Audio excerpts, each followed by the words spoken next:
നമസ്കാരം.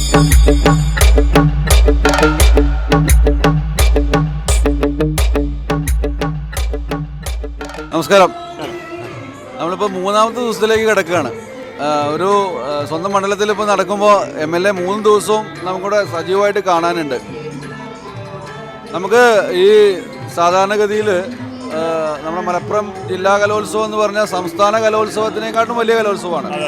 അപ്പം നമുക്ക് ഒരു സംസ്ഥാന കലോത്സവം നടത്താൻ അല്ലെങ്കിൽ അതിനുള്ളൊരു സാഹചര്യം നമുക്ക് മലപ്പുറത്തുണ്ട് എന്ന് MLAക്ക് തോന്നുന്നുണ്ടോ?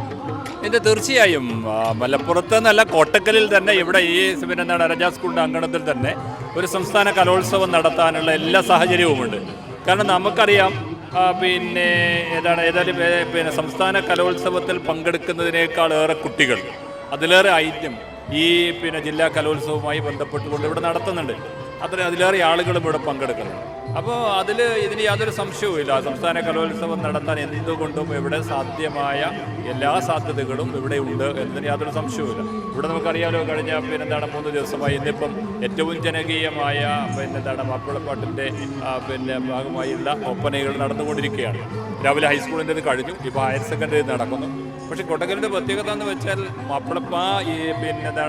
ഒപ്പനയുടെ മാത്രം കലയുടെ ആസ്വദിക്കുന്ന ആളുകൾ മാത്രമല്ല, എല്ലാ സ്റ്റേജുകളിലും നിങ്ങൾ ഈ 16 സ്റ്റേജുകളിൽ പോയി നോക്കിയാലും നിങ്ങൾക്ക് കാണാൻ കഴിയും അവിടെയൊക്കെ നൂറുകണക്കിന് ആളുകൾ അത് ആസ്വദിക്കുന്നത്. അപ്പോൾ കോട്ടക്കൽ എല്ലാ കലയെയും ആസ്വദിക്കാനും അതിന് കൂടെ നിൽക്കാനും ഒന്നിച്ചു കൂടാനും സാധ്യമായ അല്ലെങ്കിൽ അതിന് തയ്യാറായ പ്രദേശമാണ്, ജനങ്ങളാണ് ഉള്ളത് എന്നതാണ്. പിന്നെ ഇതിൻ്റെ പ്രത്യേകത ഇവിടെ വിദ്യാഭ്യാസ വകുപ്പിൻ്റെ ഉദ്യോഗസ്ഥന്മാർ DDയുടെ നേതൃത്വത്തിൽ, ജില്ലാ പഞ്ചായത്തിൽ ബഷീർ രണ്ടത്താണിയുടെ നേതൃത്വത്തിൽ ഇവിടെ പ്രോഗ്രാം കമ്മിറ്റി അടക്കമുള്ള പ്രവർത്തനങ്ങൾ, റിസപ്ഷനും അടക്കം അടക്കമുള്ള പ്രവർത്തനങ്ങൾ, അധ്യാപക സംഘടനയുടെ ആളുകൾ, എല്ലാ വിഭാഗം അധ്യാപക സംഘടനക്കാരും അത് വളരെ കൃത്യമായി യാതൊരു വിഭാഗീയതയുമില്ലാതെ എല്ലാവരും ഈ കലയുടെ ഈ പ്രവർത്തനത്തെ വിജയിപ്പിക്കുക എന്നൊരൊറ്റ ലക്ഷ്യം മാത്രമേ അവർ മുമ്പിലുള്ളൂ.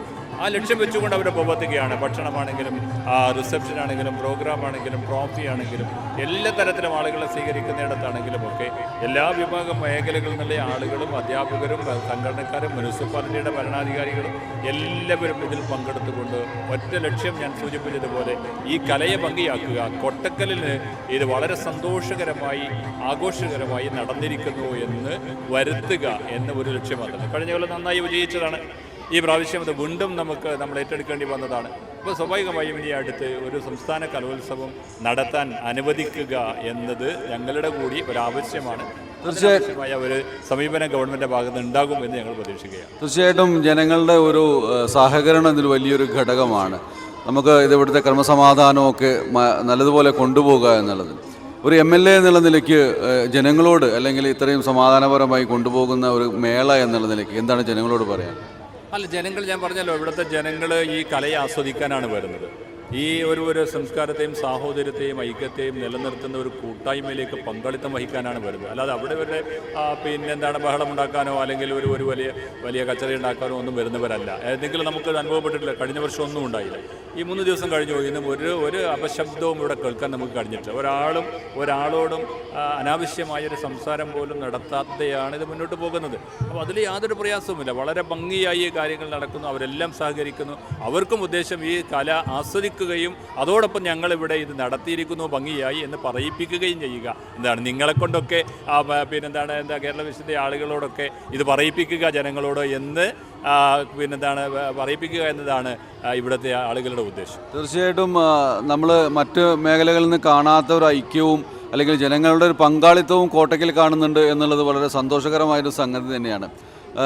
ഒരു ജനകീയ MLA എന്നുള്ള നിലയ്ക്ക് വളരെ ഇതിൻ്റെ മേൽനോട്ടം എന്നുള്ള നിലയ്ക്ക് ഇവിടുത്തെ കാര്യങ്ങളെല്ലാം നോക്കിക്കാണുന്നതിലും ഇവിടെ പങ്കെടുക്കുന്നതിലും ജനങ്ങളും അല്ലെങ്കിൽ ഇവിടെ പങ്കെടുക്കുന്ന ആളുകൾ മുഴുവൻ സന്തോഷം ഉണ്ടാകുന്നു എന്നുള്ളതും വലിയൊരു കാര്യമാണ്.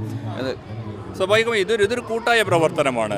ഒരു MLAയുടെയോ അല്ലെങ്കിൽ ഒരു പഞ്ചായത്ത് മെമ്പർമാരുടെയോ ഒന്നും എല്ലാം ഒന്നാണ് ഇവിടെ ഒരു വ്യത്യാസമില്ല. അത് ഞങ്ങളൊന്നാണ്, ഞങ്ങൾ ഒന്നിച്ച് നടത്തുന്നു, ഞങ്ങൾ ഒന്നിച്ച് വിജയിപ്പിക്കും. ഞങ്ങൾ കാണികളും മത്സരാർത്ഥികളും എന്നത് വ്യത്യാസമൊന്നുമില്ല. എല്ലാവരും ഒന്നിച്ച് ഈ കലയെ അങ്ങ് വിജയിപ്പിക്കുക, ഏറ്റെടുക്കുക എന്നുള്ളൂ. അതിവിടെ ഭംഗിയായി നടക്കുന്നു. അതിന് നേതൃത്വം നൽകാൻ കഴിയുന്നു എന്നത് ഞങ്ങളെപ്പോലുള്ള ആളുകൾക്ക് സന്തോഷകരമായ കാര്യം. തീർച്ചയായിട്ടും ഒരു ജനകീയനായ MLA അല്ലെങ്കിൽ ജനങ്ങളുടെ മനസ്സറിയുന്ന പൾസറിയുന്ന ഒരു MLA എന്നുള്ള നിലയ്ക്ക് കോട്ടക്കൽക്കാർ ഭാഗ്യവാന്മാരാണ് എന്ന് തന്നെ നമുക്ക് പറയേണ്ടിയിരിക്കുന്നു. ഇനി 2 ദിവസം കൂടി ബാക്കിയുണ്ട്. ഈ 2 ദിവസവും ജനങ്ങളുടെ ഒരു പങ്കാളിത്തം കൊണ്ടും ജനങ്ങളുടെ ഇതിനോടുള്ള ഇവിടെ അതിഥികളായി എത്തുന്ന മറ്റ് നാടുകളിൽ നിന്ന് എത്തുന്ന ആളുകളോട് കാണിക്കുന്ന ഒരു അതിഥി മര്യാദ കൊണ്ടുമൊക്കെ ഇനി വരും നാളുകളിൽ സംസ്ഥാന കലോത്സവം അടക്കമുള്ള കലോത്സവങ്ങൾ ഇവിടേക്ക് വരട്ടെ എന്ന് ഞങ്ങൾ ആത്മാർത്ഥമായിട്ട് ആഗ്രഹിക്കുകയാണ്. തീർച്ചയായിട്ടും അന്നും MLA ആയിട്ട് ഞങ്ങളോടൊപ്പം കാണണമെന്നുള്ളതിനാണ് ഞങ്ങളുടെ ഒരാഗ്രഹം. തീർച്ചയായിട്ടും കേരള വിഷൻ പവലിയൻ സന്ദർശിച്ചതിൽ നന്ദിയുണ്ട്. Frontline academy of logistics, Eramangalam, Perinthalmanna, Calicut.